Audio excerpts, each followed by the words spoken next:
So what I'm using today is basic tools. I have a electric impact wrench, but one of the things that's gonna help the rear sway bar install go, sorry for the noise in the background, it's gonna go really good, is these wheel rams. I'm pretty much gonna reverse the car, put it on wheel rams, and I could be able to work under the car on my back, and I don't need a lift. If you're gonna use jack or jack stands, please use jack and jack stands. Just don't use the jack to lift it up.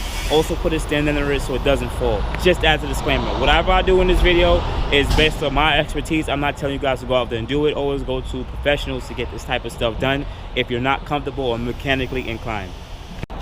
Now, one of the things you gotta do when working on a car is make sure that you have a clean working area. I work on the streets. I'm from the Northeast, Brooklyn, New York, and it's terrible weather up here, so it's not gonna be the cleanest area, but I'm very big on the DIY type of work, so I work in the streets. Now, using the wheel chocks, make sure that you always back it up onto the flattest part, and make sure that you put the handbrake on. Please, you don't want the car to roll or move. I got these from Walmart. I've used them before to do oil changes on my old cars. They're not really low profile friendly, and I don't mean low profile by tires. I mean low profile like when you have your car slammed or really low, it's very hard to get them on the wheel chucks. So this is mainly for cars who are stock height or trucks for stock, like under a certain amount of weight class. But let's get to the install and take a look. All right, one of the biggest things that I always do before I unbolt anything is size up the job. Take a look and see what you have to do, what tools you may be needed. I already have my own toolbox. So at the end of the video, I'm gonna link and I'm gonna comment and I'm gonna put it under the comments of what I use to remove these specific parts. But right now I'm removing the rear sway bar. Now take a look. I already know that I have to take off this bolt. Now this is a rear stabilizer link. When you take off this bolt, this still may swing.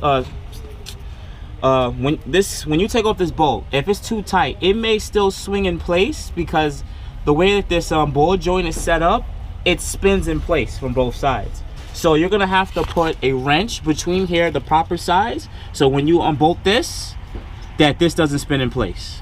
Next thing I notice here that I'm gonna have to remove, this bolt for this bushing, this bolt for this bushing. I may have to remove this splash guard or whatever this may be to get to this because it's in the way. I can't get to this one. From what else I can see here, other side is the same thing right here, same thing. I'm gonna have to remove this, remove that, and I'm gonna have to do the same thing with the stabilizer link here. Already from comparing the old one to the new one is way thicker.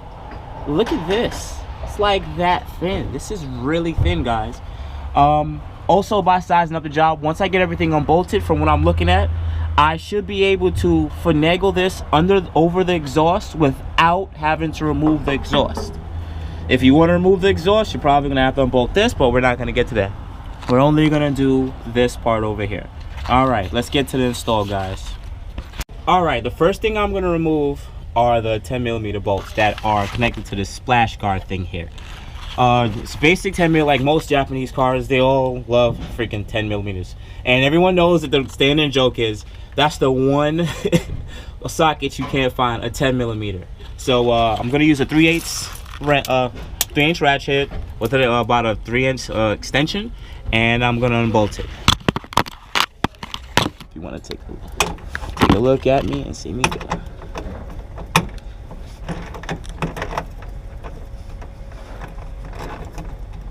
You didn't even need to take it off by hand.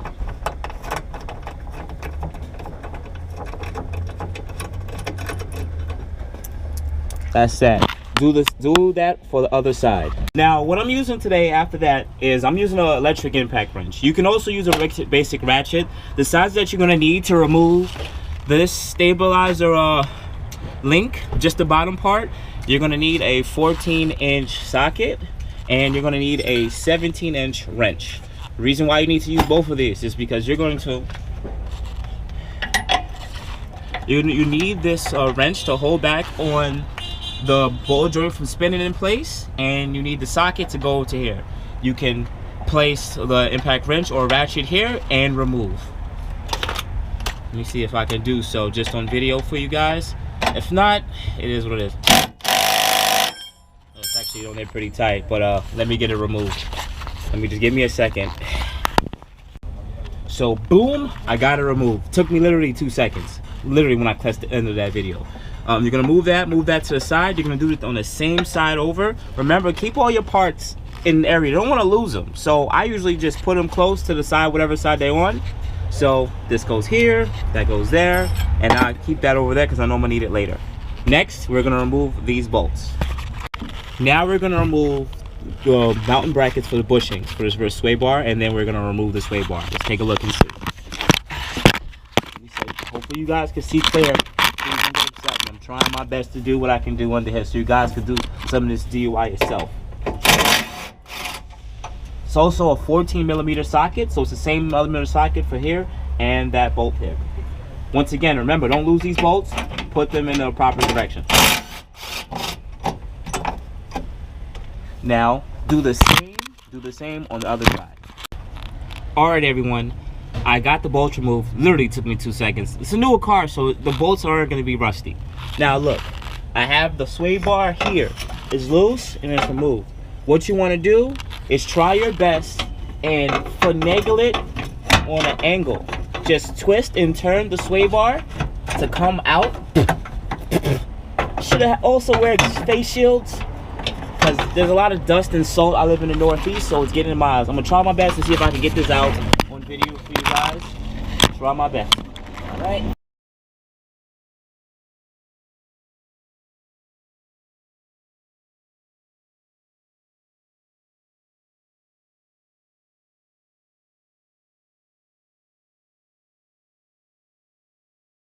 All right, I'm gonna take a look and I'm gonna give you guys an update on this.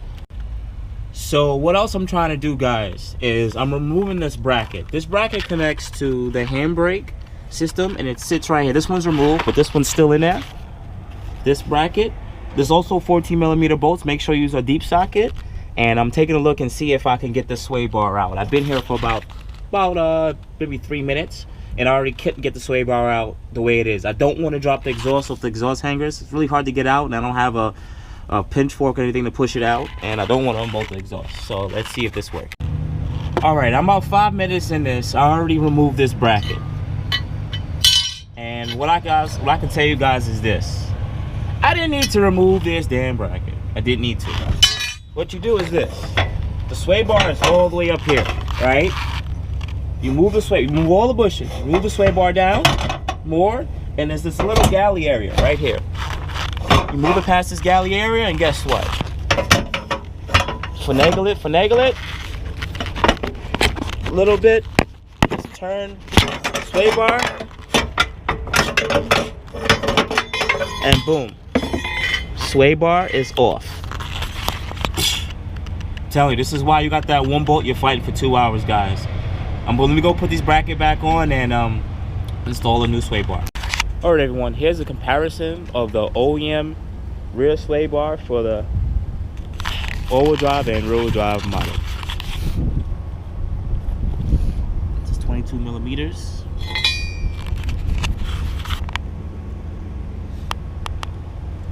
And here's the 2 holes to adjust it on both ends. This is the part number. All right.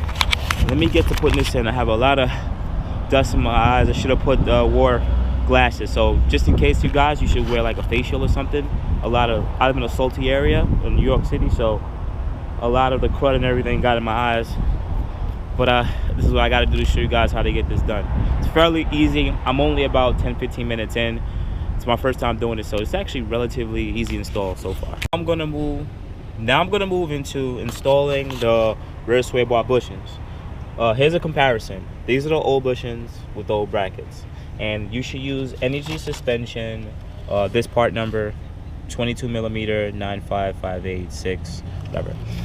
This one's a 22mm one. In comparison to the old one, take a look. And you guys might ask, what is this thing at the top? When you unloosen that screw, what is that? Sounds like crap. But anyway, what you will have to do is, when you unloosen this top thing, you can put grease inside and you can grease the bushing. When you open the bushing, there's a little hole right here.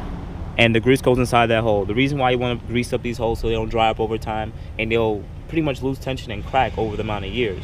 So when you grease it, it keeps the rubber, you know, pretty much from drying out, and pretty much keeps a healthy bushing. So let me get to installing this. All right, guys, I'm going to try to install the new rear sway bar. Hopefully it's the best for you guys. I'm sorry, trying my best. All right. The same way you took it out is the same way you want to put it in. That's what she said.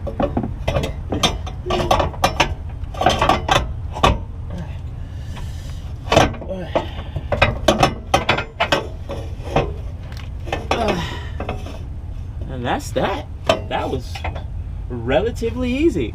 Now, what you want to do next is do not install the sway bar on the links. You want to install the sway bar bushings first and then install the links. Let me do that now. All right, take the bushings out from the bracket, and they have a little slit in them. You want to slide that slit, it's actually really hard, there's a lot of tension, over the metal. Boom, one side in. Take the bracket, boom, second side. So you do the same thing for the next size and you bolt it up. I'm going to speed up this video because pretty much you just do everything in reverse and you bolt it back up first. I may have to show you how to put the link in first, so I'm going to speed up to that part of the video, okay? Also included with the kit are these little washers, these little gold washers from Energy Suspension. So those will have to go right here, the bracket first, then the washer, then the bolt. Make sure you use these washers because they're required and what they're needed. Once everything is bolted up, make sure that you tighten down these 4 bolts first, and then try to have this kind of up at an up angle. The reason being is because then you can slide it down and then push it into place to meet up with the sway bar link, and then that will be the finish of the install. I'm gonna try to put that on video for you guys. Also, you can move this bar up, forward, and backward, but you want to put it all the way backward because you don't want it to be able to hit the handbrake line, okay? All right, let me speed up to the next part. All right, everyone, now I'm just gonna give you some of the adjustability when it comes to it. First thing, let's take a look. These 2 holes, the closest hole will be for a stiffest setting. The farthest hole will be for the softest setting. I'm going for the stiffest, no pun intended, but that's where I'm gonna adjust it. Notice that I got the bolts in. See how the orientation is? The reason being, when you move this up and down, you don't want it to slide against here.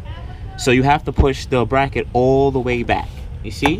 If you push the bracket all the way front, this sway bar may hit the handbrake. You don't want that. I'm gonna put the setting in here, bolt it all the way up, and get from under here and move on to the second project. But once again, everybody, this is the install on a rear sway bar, a Stillen rear sway bar on a Q50, and it's probably the same thing for a Q60 model. And next for the update. All right, everyone, I'm finally finished the install of the Stillen rear sway bar on a Q50 all-wheel drive. Remember, it is also interchangeable with the rear-wheel drive version. I'm gonna test drive the car and give you my updates, but it was a clean install. I was doing it on video, so it probably would have it took the longest to put it on video because, of course, I want to show you guys the steps. But if I was to do this without recording on video, it'll probably take me about 15 minutes now, especially that I know what I'm doing. And let's move on to the next install, which will be a second part to this video, will be front strut bar install. Thank you guys once again, always.